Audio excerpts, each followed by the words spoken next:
Assalamu alaikum wa rahmatullah wa barakatuhu. Welcome to another edition of Beef, Bacon, and Eggs here in Islam for Europeans. Please like and subscribe to the channel. And today we have our honored guest, Brother Harry, is talking with us today from Southern Illinois. How you doing, Harry? Assalamu alaikum. Alaikum assalam. How y'all doing up there in Canada? Still warm. We're supposed to hit record temperatures, but then it's supposed to cool right down. So I'm assuming it's warm there in Southern Illinois too. Now, I'm assuming that when you said bacon, you meant Canadian bacon. And I'm assuming when you said bacon, you also meant turkey bacon, right? Because that's the only halal bacon that I can think of. Yeah, they have halal chicken bacon here in Canada. I don't know if it's Oh, if the if we have a lack of halal turkeys here in Canada, but yes, we do have chicken bacon. I think we have halal turkey bacon as well. But yeah, I think Canadian bacon is always seen as exclusively pork, but I'm working to change that. awesome. Awesome. Jazakallah khair. May Allah reward you for your sincere efforts to make the world able to eat halal Canadian bacon on their pizzas. I mean, I long for the day that and halal banana marshmallows. So. Oh, there we go. Yeah, that was something that I found out recently about in Islam, that I can't eat Lucky Charms anymore. That was a bit of a shock for me. Yeah. Funny. Yeah. But it makes sense. Yeah, I think now it's becoming more. I think the food world is becoming a bit more halalified. Like I just recently found that what is it that it's like those what is it, real fruit? I forget what they're called. Yeah. It's like a candy. It's like, yeah, they use these like, but they're not using gelatin anymore. It's just like plant-based gummies. Oh, Yeah, I forget the okay. name of the brand. I'll have to look it up later. But yeah, it tasted. I think there's more market for vegetarian foods now, so that's one. Mm. Inshallah, one day you'll be able to get halal Lucky Charms again. So. Inshallah, man. Inshallah. Mhm. Well, you're saying something that's. I guess we got to give credit to the animal rights activists, and it makes sense. I mean, I used to do work as a refrigerated truck driver, delivering frozen meat loads out of Kansas and Oklahoma to places like California, and so I've been around where they keep the pigs before they kill them. Does not smell good. No, I So can't imagine. animal rights activists, you're not my favorite human beings in the whole wide world, but you gave us something good. I'll give you that. Yeah, some of these weird intersectionalities that like change the favor of the Muslim of the Muslim community towards that group from one particular way that seems to happen a lot recently. It Um, does. but tell us a little bit about yourself, Harry, and how you ended up discovering Islam and how Allah guided you to the truth. Yeah, sure, no problem. So I've been Muslim for about 4 years. I was in Iraq as military police back in 2008, 2009. Our job and our unit was to go around to different Iraqi police stations and try and help them rebuild, teach them, educate them, babysit them, make sure they weren't doing crazy stuff. This was basically after the fall of Iraq. I'm originally from Texas, but I had met different Muslims before, but Iraq was really sort of my first, we'll say, plunge into the Muslim world as it is. Where I really got kind of into the nitty gritty of things. And one of the first issues I remember encountering as a young 20-year-old man, 21 years old, talking to Iraqis and just hearing their story about who they are. And I would sit there and talk to Iraqis sometimes, and they'd be like, "Mister, he is Shiite. Don't listen to him. He is bad. He is kafir." And I'd be like, "I don't even know what kafir means." So, okay. And then the Sunni person, the other person would go, "He is Sunni. Don't listen to him, Mister. Don't listen to him." And then somebody came along and goes, "Actually, I am Kurdish. Look how clean I am with my broom. I'm much more cleaner than these Arab animals," he would say. And so it was it was an interesting primer for me, seeing up close and personal uh, how divided the Islamic world is. Because growing up, I had always thought, as many Americans had thought, that Islam is like a big unified group of people. They're all Arabs and they're all camel jockey people. They're all that one way. They all do one thing, this, that, and the other. And I sort of realized very quickly that the misconceptions that I'd had from before just didn't really add up to anything.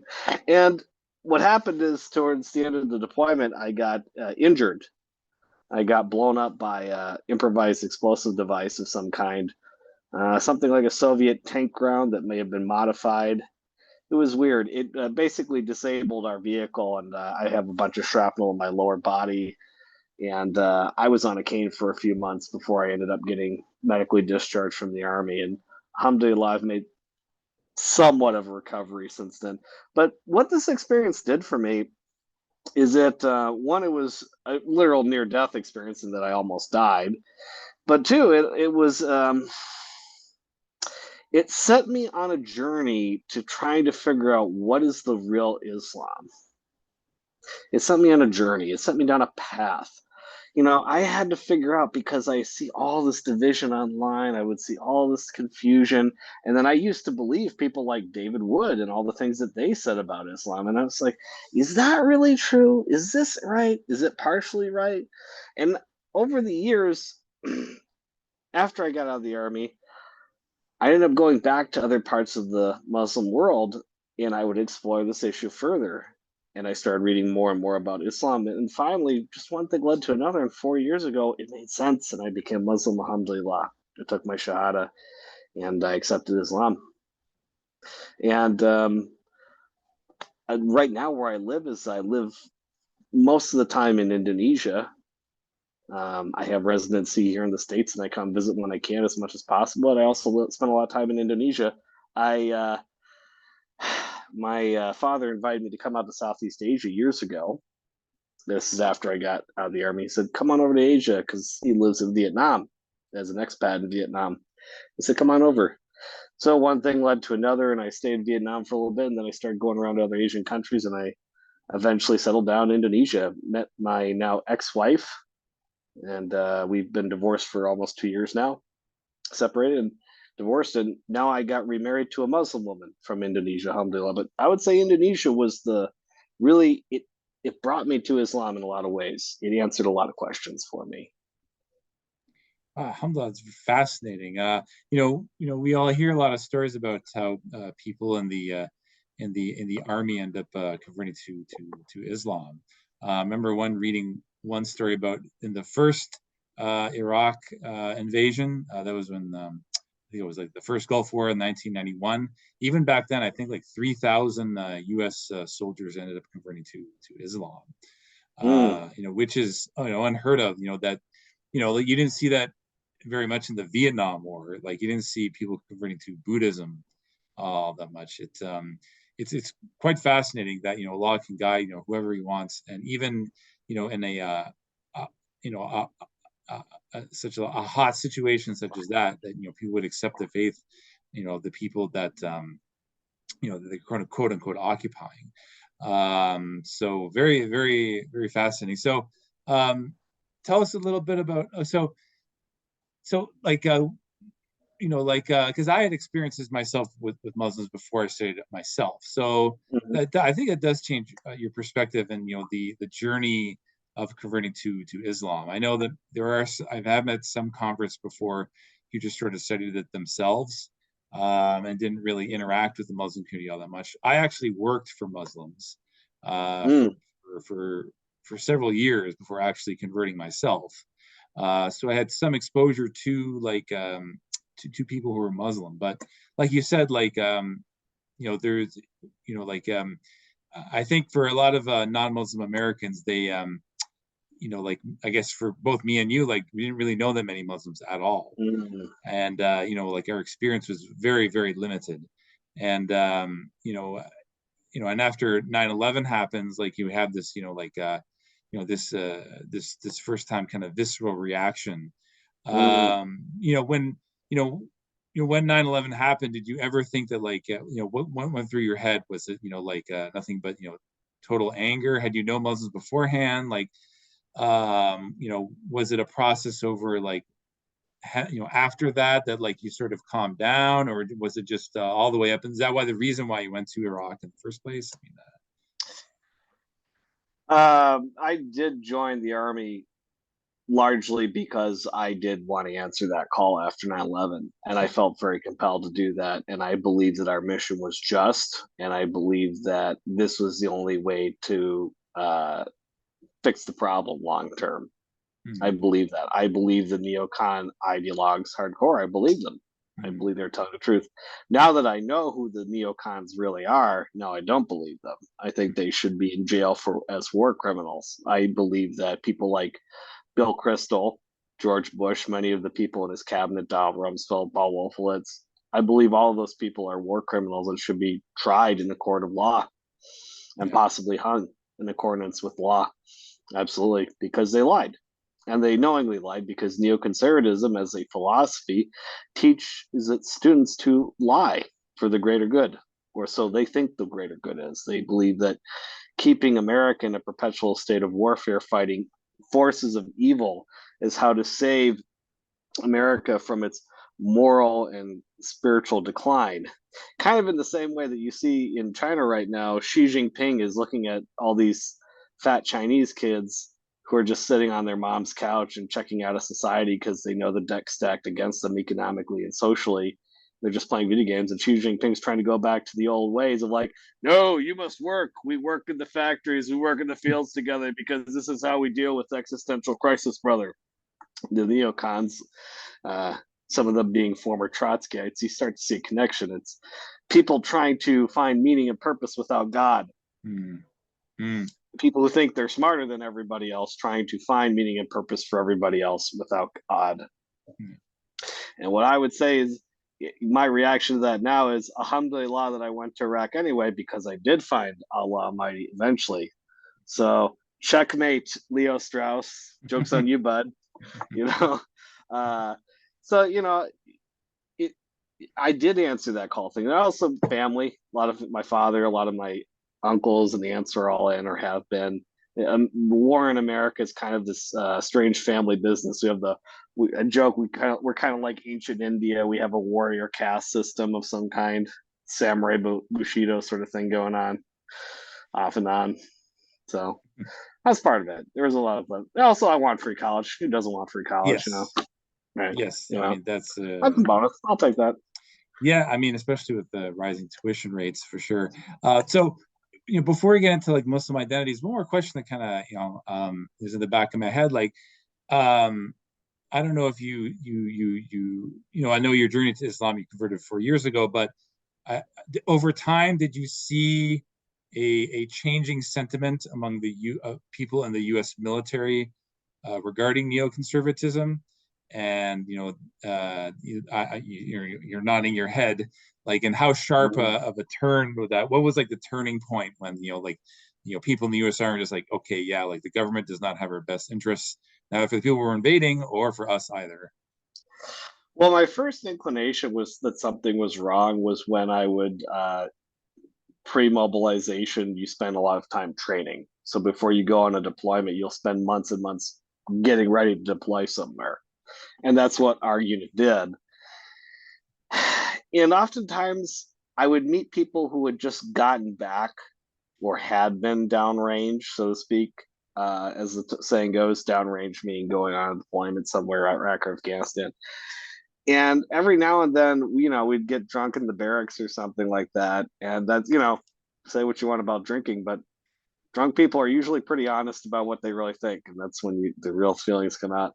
I would remember just seeing this, like, somebody who was like a staff sergeant or something, like E4 guy, maybe 5, 10 years in. I was thinking about him. And I was like, man, like these liberals, they don't get it, and blah, blah, blah. And I'm so happy that we're going. I'm ready to fight, blah, blah, blah. And this staff sergeant was just drunk, kind of tired, probably on his second or third failed marriage already. And he's just like, yeah, it's really not like that. I was like, what? What do you mean it's not like that? He's like, listen, son, it's not like that. I'm like, what do you mean? And he starts telling me just like, yeah, the Iraqi police are all corrupt. This whole thing's a lie. You're being scammed. You're being sold a very bad bill of goods, and you're a dumb kid and you don't know what you're talking about. What? And it just walked away. It's like, what are you talking about? I mean, he didn't say quite those terms, but that was basically the gist of what he said. And that was a shocking experience for me because, like, man, he's drunk. He's telling me the truth. And I started seeing more and more people like that. They were afraid to say it out loud, and they were in many ways processing themselves, because it's a really traumatic experience, not just that go through war, but then to come back and then realize you've been lied to. And a lot of soldiers come back and like struggle to like, what was I doing there? What was the point of all this? What's real? It can really start messing with people, and that's part of why people, take a bullet to their head and pull their brains out. Is it is a Mhm. hard question to answer. Well, for a lot of people, that is part of it. And then you come back to a society that was highly propagandized and understand them. And even now, when Americans do understand what's been happening, it's just you're very disconnected from the rest of society. It's not like World War II, where everybody went together and everybody came home together and the nation was involved in the thing 24/7. Mhm. Now, everybody in my old unit that I talked to, even the people who were the most gung ho, pretty much all of them realize we've been bamboozled, and they would agree with me. And even the people who used to hate Islam, they now come and tell me they know that I'm Muslim. They know that I have my Dawa channel, Brother Harry, on YouTube, and they like, wow, you're right, Harry. There's a lot more going on here with Islam than what we thought. They kind of come around to more my position that I came to before some of them, but after others. So it's changed. It was Wow. gradual. And some, yeah, we're in, we're in a very unique place in America that's very different than post 9/11. Absolutely. I really believe, and I agree with Daniel Hakikachu on this issue. There's a lot of things I would push back on with Brother Daniel, but on this one issue, I do agree with him on. America is about ready to become a Muslim nation if we play our cards right. In the same way that Christianity under the Roman Empire were in similar conditions. Mhm. Mhm. Mhm. Yeah, and I do believe so as well. I think that people are looking for something, and they become so disillusioned with the mainstream, and they need something that presents like structure and Yeah. belief in God again, and return to traditionalism. So I'm with you. There's a lot I would push back on with Brother Daniel as well, but I do think that he is correct in that sense, if we play our cards right. And that's I do think that for you and I, we have our ear to the ground on what non-Muslim white Westerners are thinking about Islam, Mm-hmm. and we can tell that there's definitely a positive shift towards Islam, Big shift. and I think at times the mainstream YouTube channels don't really see that because they're still debating Robert Spencer after 20 Yeah, years. right. Yeah, it was a I mean I love the debate that Daniel and Muslim metaphysician had with Reverend Spencer, and they did finally put the nail in his coffin, and it did need to get put in there. Like, Robert Spencer's career is over. But yeah, we do need to move on. You're right. It's time to move forward. Yeah, I think it was very 2003. Now, I mean, there's always going to be opposition towards Islam, but I think that people are starting to realize that it's a lot more based than we thought. I mean, I'm actually like very pleasantly surprised. I mean, I never thought that we'd be in this type of situation, in 2023. Like when I converted in 2003, like it was bad. Like you would go into a Yeah. bar and you go to the bathroom and you would see like Osama bin Laden urinal cakes.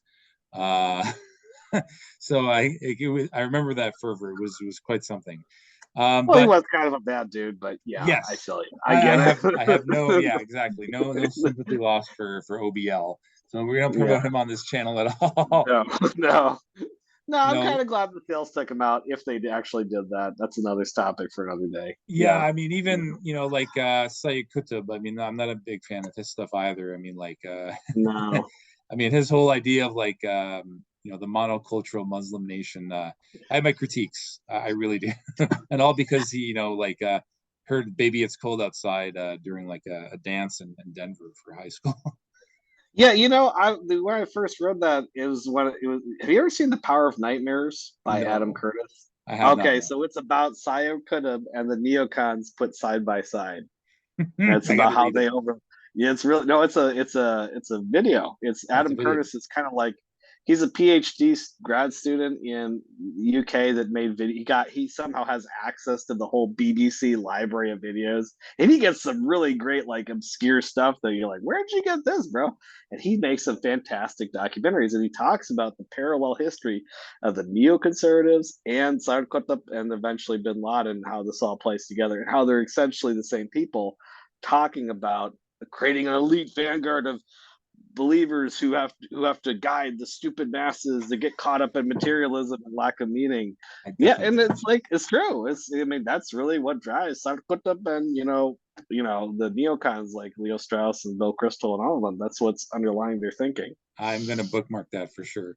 What do you like? So yeah, so American Muslim identities. One of the things we talk about on this channel is about how the whole game plan, like you said, like we need to play our cards right. The way that Muslim communities played their cards up until now, really, for the longest time, was that we're all one ummah. We have one Islamic identity, and any other sub identity must be downplayed as much as humanly possible because that quote unquote will create division. I guess this kind of played into the whole idea of America being a melting pot. Mm-hmm. But when you're a convert for any length of time, all you need to do is go to Eid prayer. You see, the Pakistani families, they go home to their families. The Mm-hmm. Syrian community, they go home to their families. And Mm-hmm. then we, by our lonesome, we don't have a sub community with this type of structure. So, do you see that the kind of like American Muslims are still caught in this whole kind of monocultural model, or do you think that there's a lot of potential for like this idea of like the quote unquote Islamic community, the greater Islamic American community, being made up of many different cultural identities, each with their own particular flavor? Yeah, well, that's a really good question, Robert. I'm glad you've been on the forefront of because I've also been trying to do that as somebody who is a native Texan and also a believer that inshallah one day Texas will secede from the Union finally. But uh, yeah, I've been wrestling with this question myself for many years. I have an unusual background in that before I became Muslim, I used to be Eastern Orthodox Christian. Okay. I used to be a convert. I was a convert to Eastern Orthodox Christianity. My parents were like not really religious. They were more into spiritual New Age kind of stuff. In fact, they met on a commune somewhere Oh back in wow. the 70s. So they were always into alternative ideas and alternative medicine, alternative ways of doing things. My mother and father got divorced, and uh, my mother moved us to Buffalo, New York. And I she just left my father for this like really terrible quack doctor who was like a Zionist, atheist, eugenicist Jew, Oh wow. It's quite a Jewish combination. person. Yeah, so I had interesting conversations with him, like, oh, Harry, the Nazis had the right idea. They should have killed all the handicapped people instead of the smart Jews like me. Like me.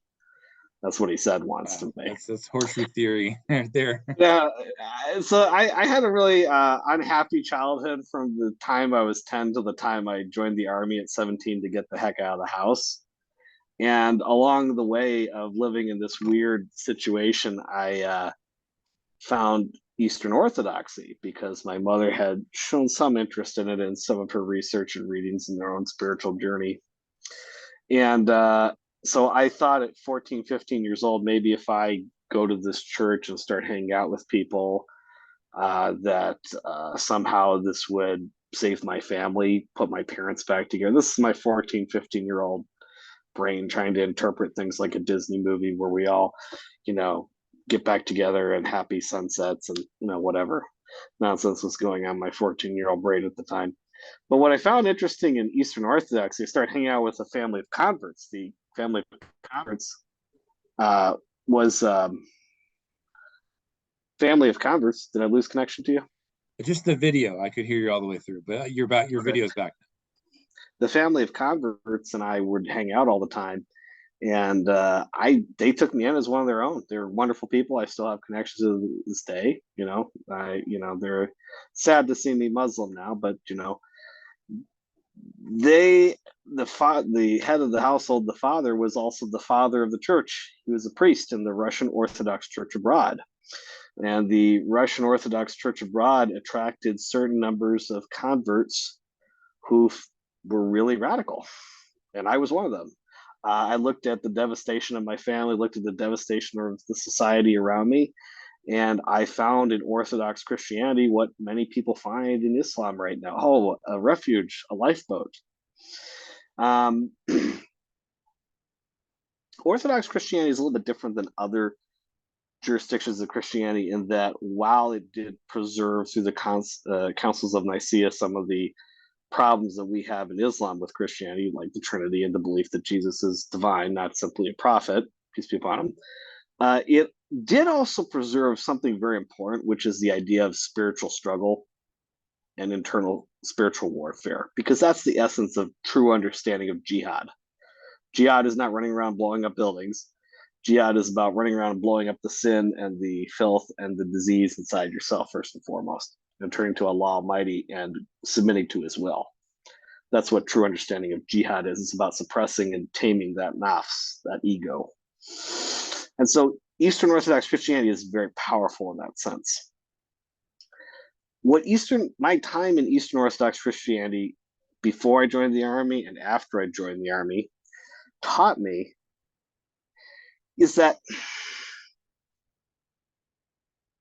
it taught me a couple very important things that I'm really glad I found before I became Muslim. One, it taught me the dangers of being too conservative and too trad, too base throw. Because the Russian Orthodox Church was a breakaway. Russian Orthodox Church abroad in America and in Europe was a breakaway from the Moscow Patriarchate, which, if anybody knows the history of Russia, was a nation where the communists took over and destroyed everything. It was terrible. And the Russian people who fled formed this Russian Orthodox Church abroad. And so they're already kind of in this sort of traumatized mindset. I would say kind of similar to how the Pharisees in the New Testament were. If you read it, if you really look at it, the way I see it, when I look at the Pharisees in the New Testament, I see traumatized people who are like trying to hold down tradition in the way of to be, in the face of being oppressed brutally by the Romans and watching their society fall apart. And so you see the converts in Russian Orthodox Church like me, we were very kind of radical compared to the other Orthodox, the more mainline ones like the Greeks and the Antiochians. And sometimes ROCOR people would show up and Russian Orthodox Church abroad people would show up and the Greeks and the Antiochians would be like, oh, these people. And you see this in Islam. Sometimes the hardcore Salafi Wahhabi people show up and other people are like, oh, they're going to give us a lecture on whether or not we should celebrate Mawlid again. Oh, these people. And I'm not saying all Salafis are like that. That's painting with a bit of a broad brush, but there is some element of the Salafi community that is like that, very reactionary and very standoffish, and it's for similar reasons. Really, when you think about it, losing your society, losing your culture, losing your empire, losing your family, these are very traumatizing ways, and sometimes they can just sort of manifest themselves in weird pathologies where you take religion a little too seriously. Yeah, take yourself a little too seriously. Yeah, I'm very, one of the things in running Islam for Europeans is that, you see all types, and sometimes you get like the angry, convert, and the young zealous convert, and a lot of it is trying to not extinguish the flame, but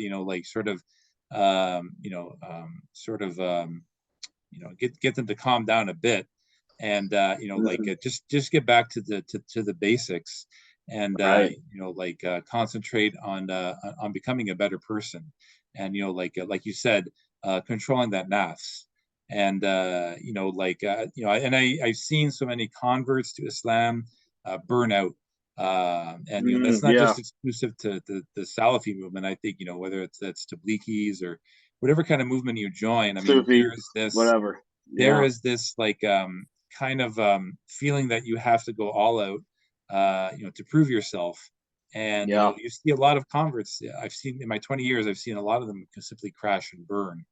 Um, Yes. so and I Never to don't, return again. yeah, and I don't want to see that happen. So I do think a more gentler approach is necessary, and also for their families and everything, because we're taking a communitarian approach here.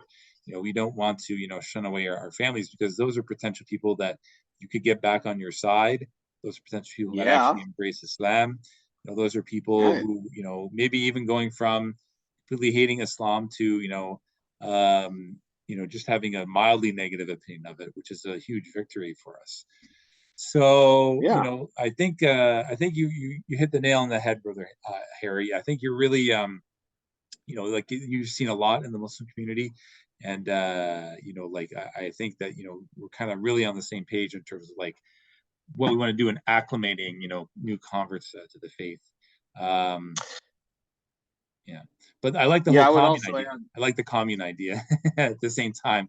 Like I don't want it to become cultish, but I do think micro communities of like of Euro converts. I think is needed, because like no one's going to look out for each other except ourselves.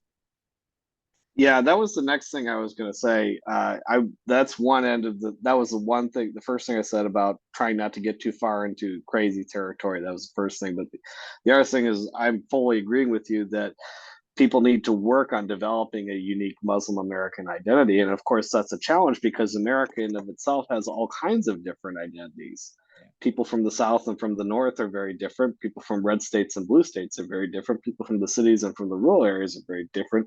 Black people have their own unique identity as Black Americans, and that's alhamdulillah, that's a beautiful thing. Alhamdulillah. Now, it used to be the as Black people used to have the Islam in America. We used to be all Black reverts like Muhammad Ali, Mhm.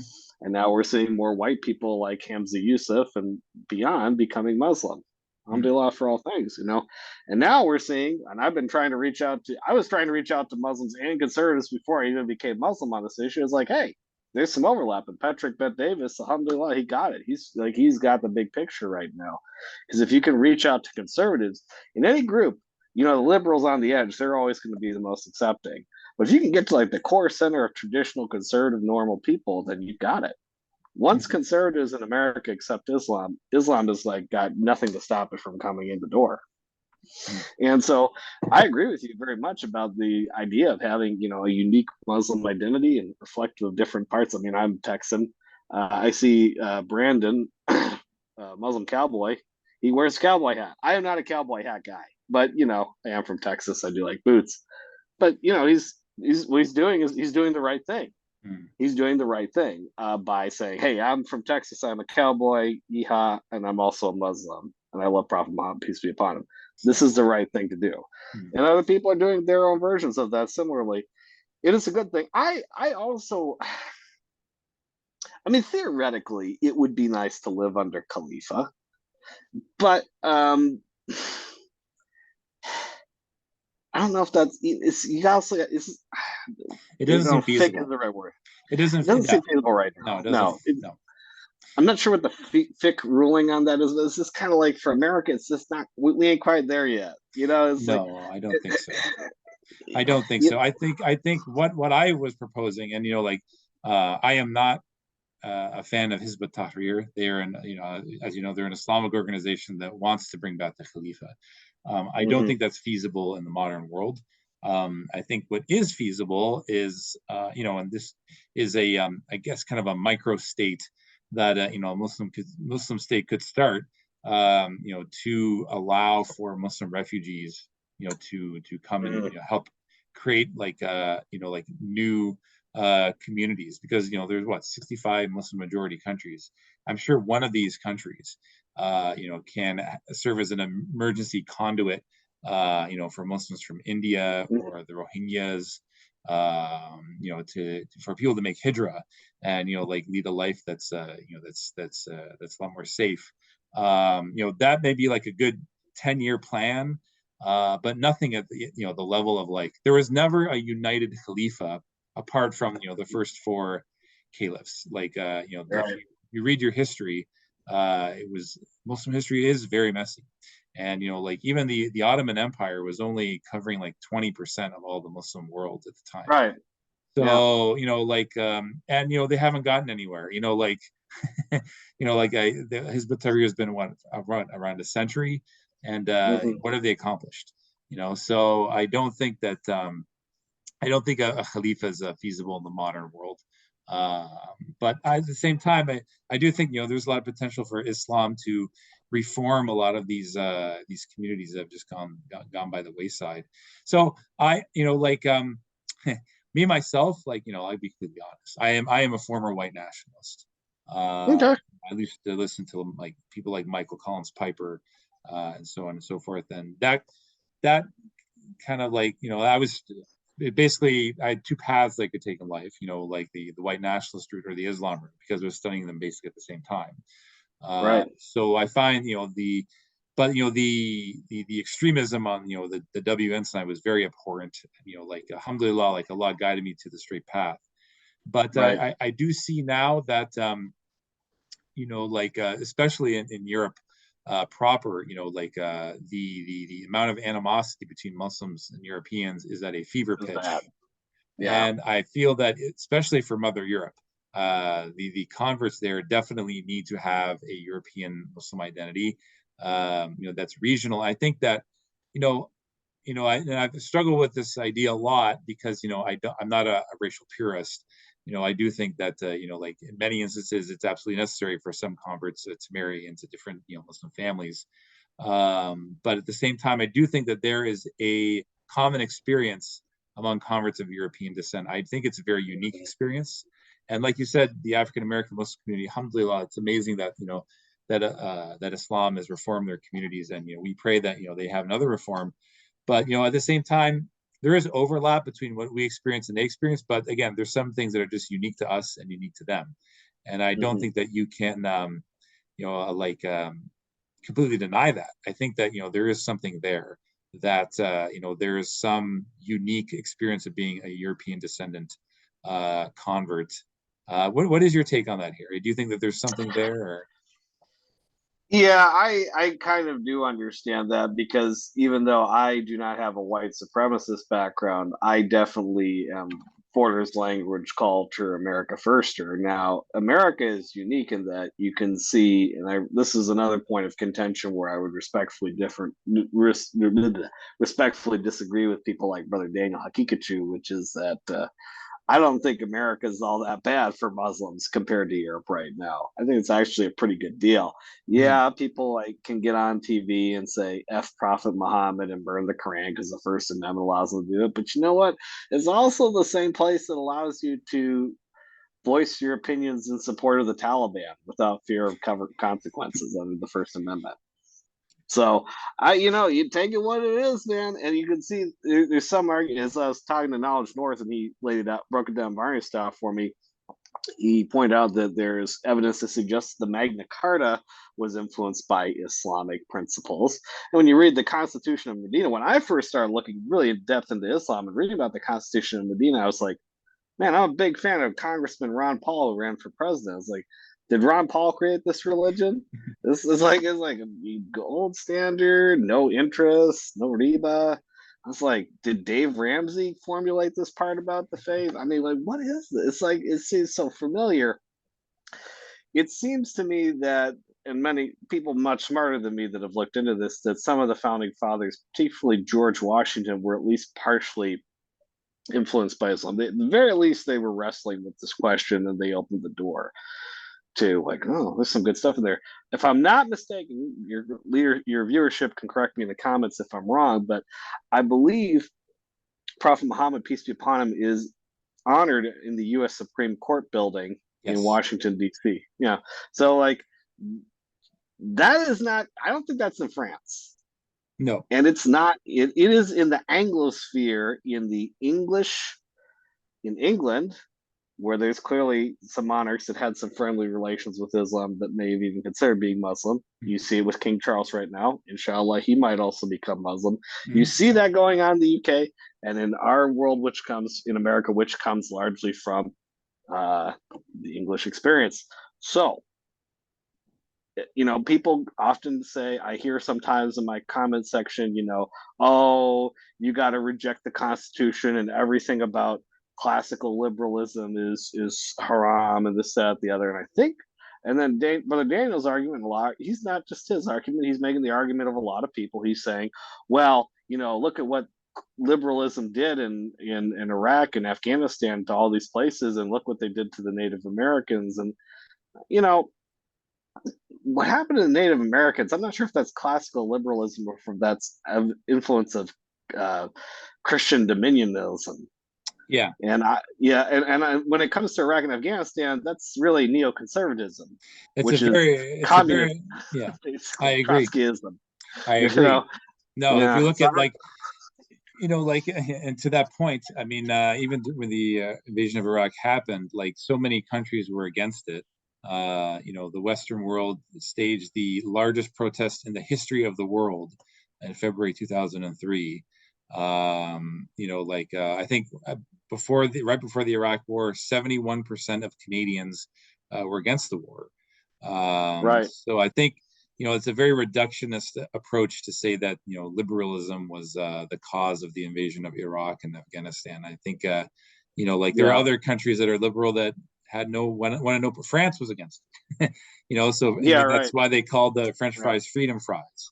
Both the right, government and the people, and I really cringe at these reductionist takes that don't look at history. I mean, even like you have to separate the governments from the people, and I think that's the difficulty in trying to convince our brothers and sisters that yes, our governments were evil. They did many bad things, and especially and even you can say the people who were the quote unquote colonizers, like Europeans who went out throughout the world, but the people who lived right. in Europe, I mean, they didn't benefit from colonialism. Anything, if there's a drain on their economy.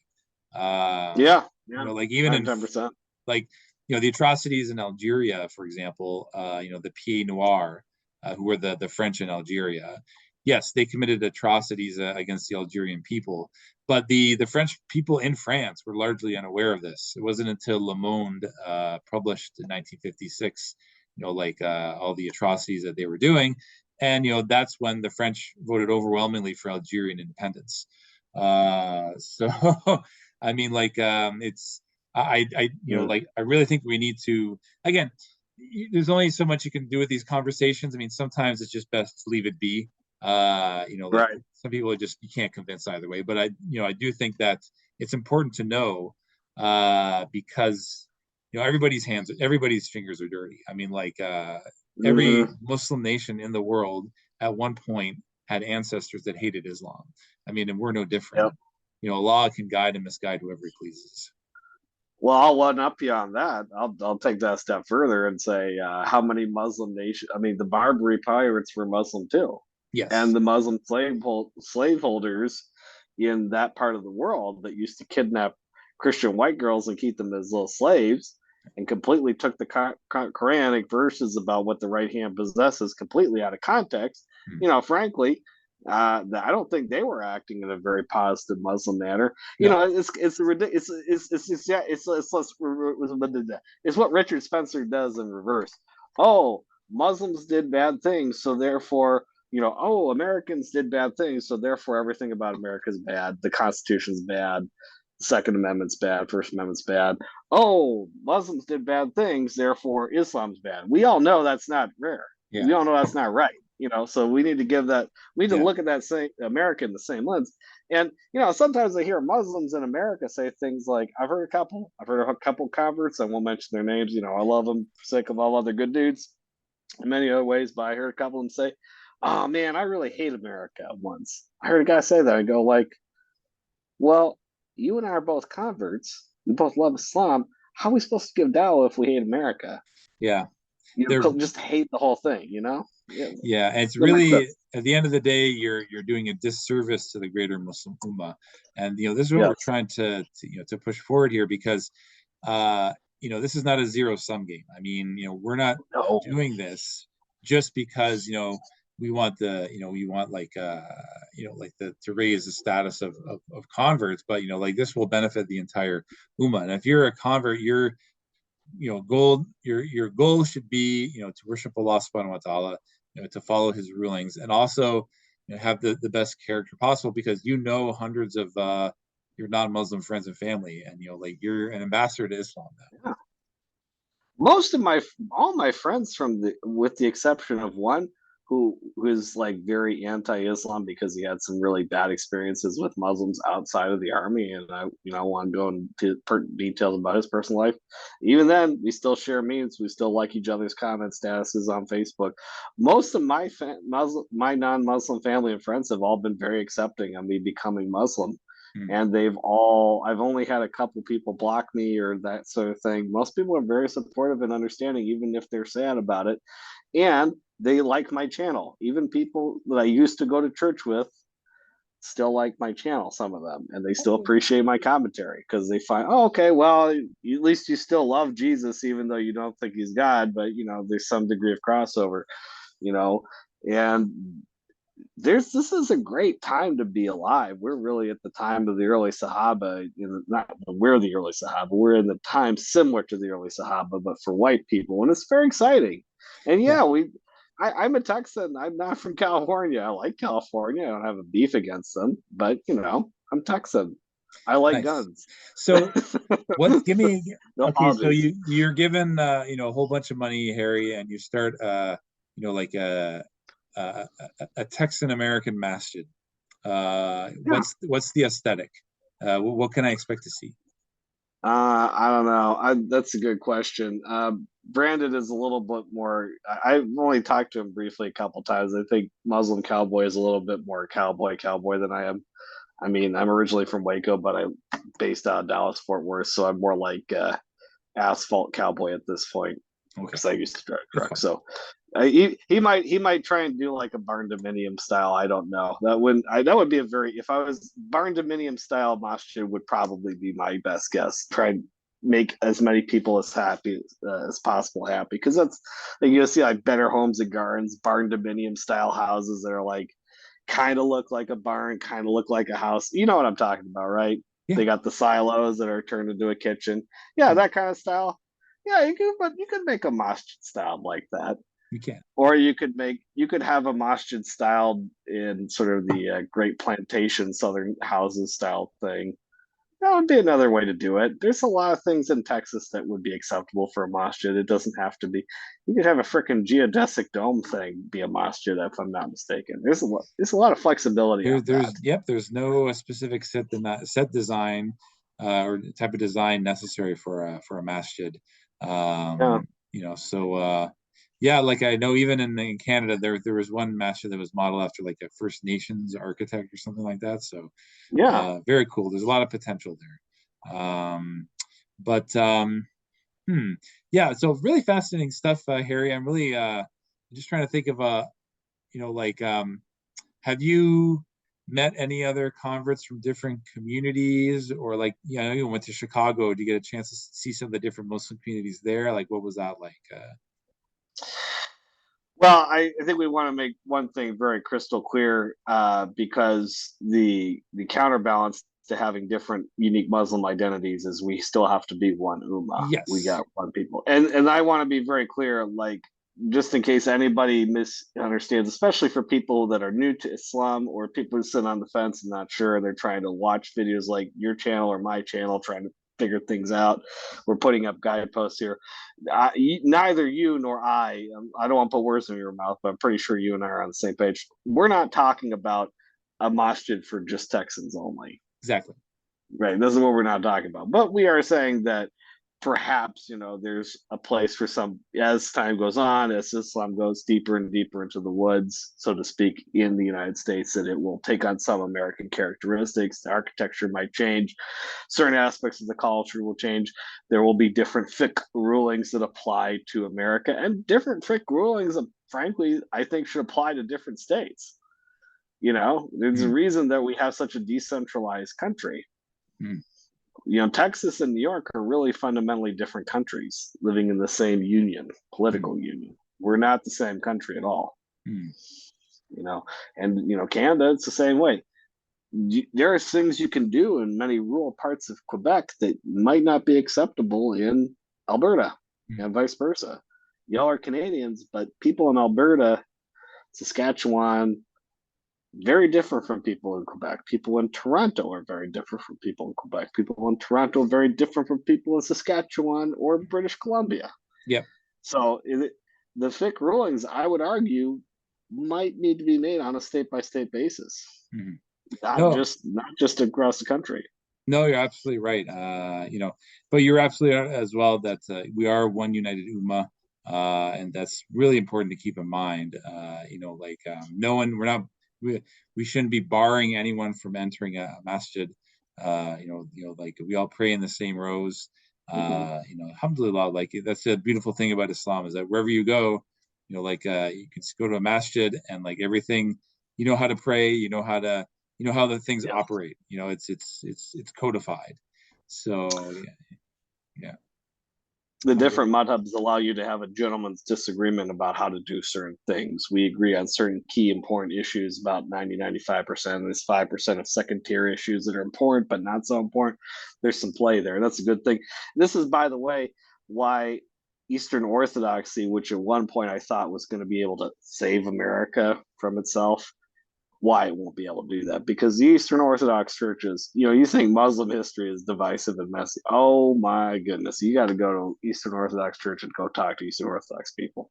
Now in Mm, America, many places are not that bad, but some of them are. There is a lot of historical beef and tribalism between Eastern Orthodox churches, people excommunicating each other, people throwing chairs at each other because they're on different calendars. I mean, it gets salty. It whoa. gets saucy, yeah. Eastern Crazy. Orthodox history is full of problems too.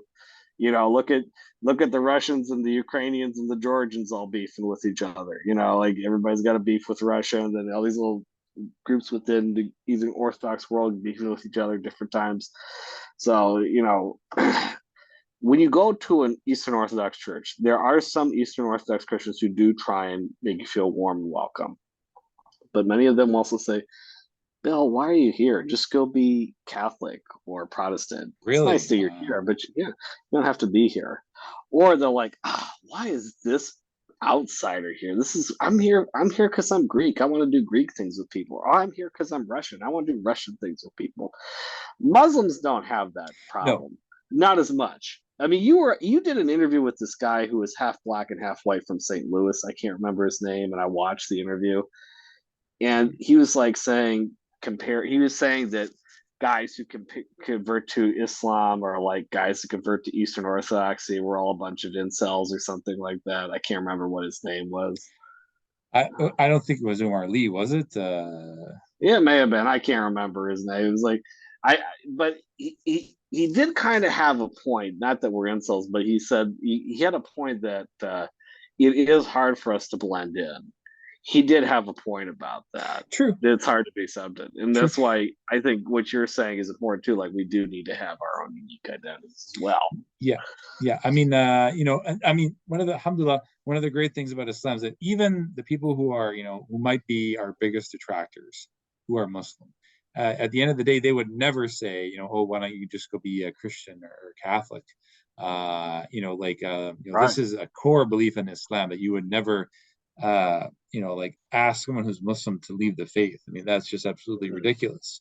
So, I'm very positive about what we're trying to do here. I think that even for those who may have a totally different viewpoint than us, at the end of the day, we still want to be on good terms with them, and I don't want to break any ties with people like that. So, alhamdulillah, I think we're really on the same page with a lot of this stuff, Harry. I'm really, we talked on Facebook. I think even before you became Muslim, Yeah, yeah. I think we may have, yeah. But alhamdulillah, I'm glad that that Allah guided you, and you seem to be have a good head on your shoulders in terms of Sometimes. sometimes.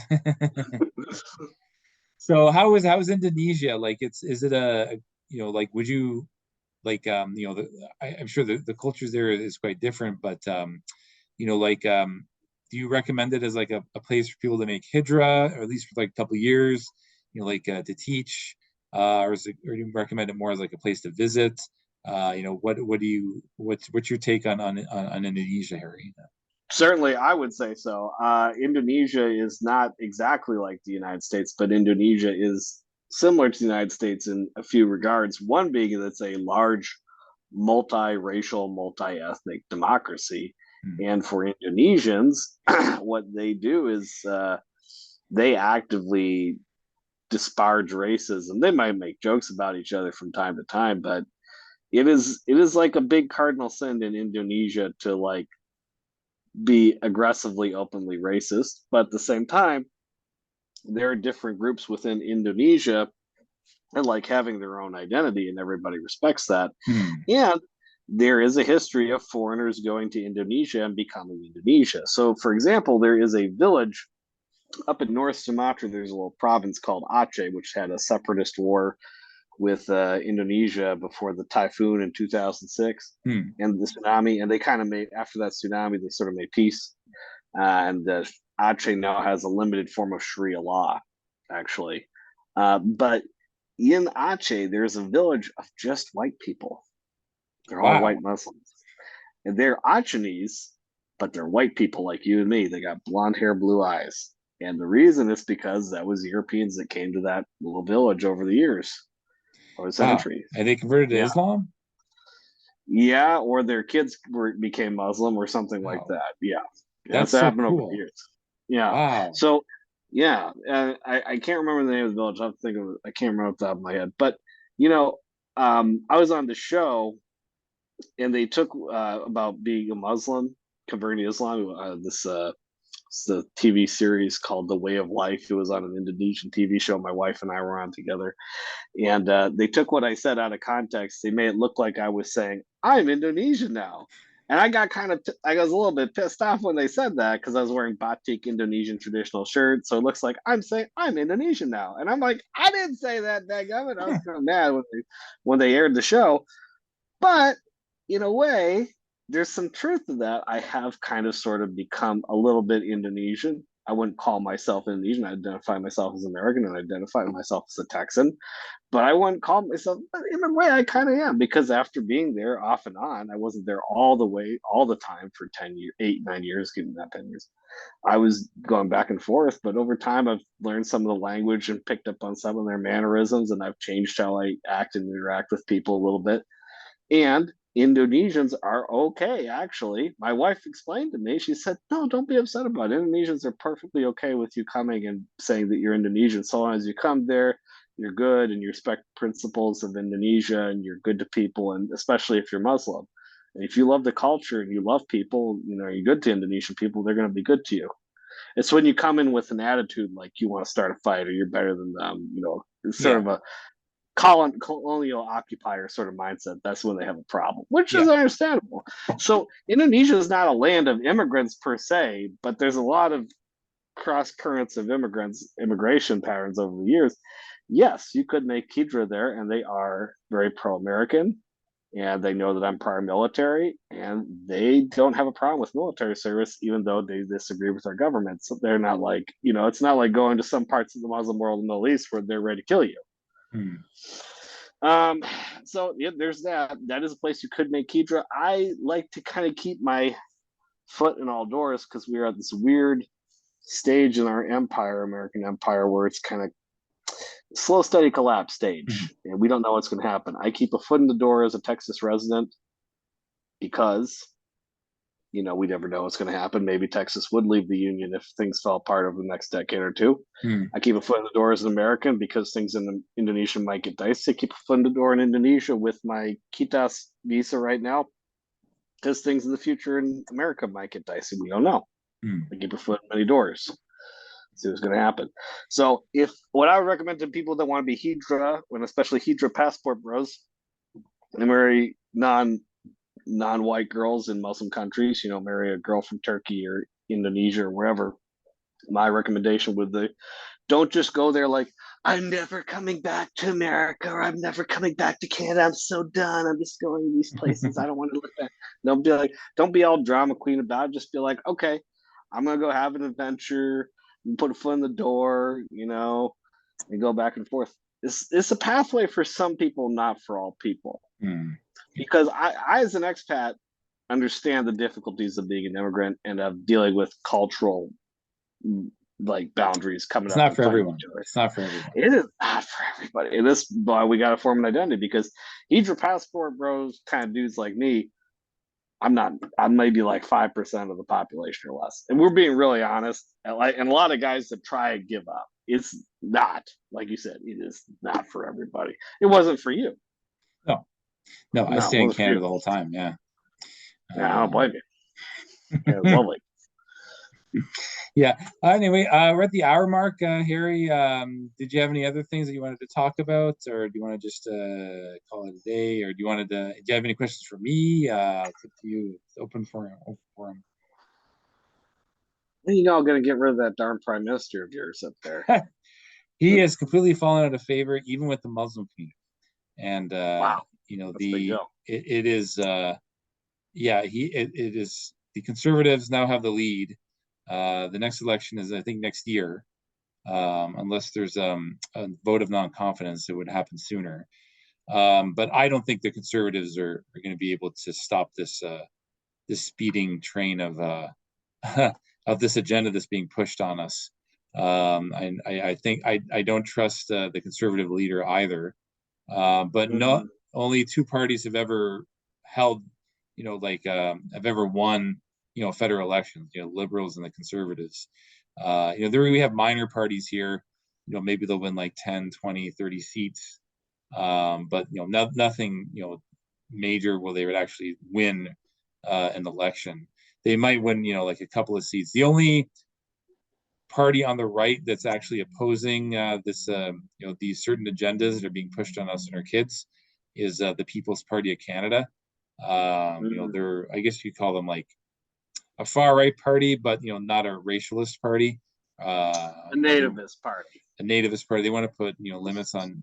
See, the thing is, I can't see the Muslim community voting for these guys either, because they're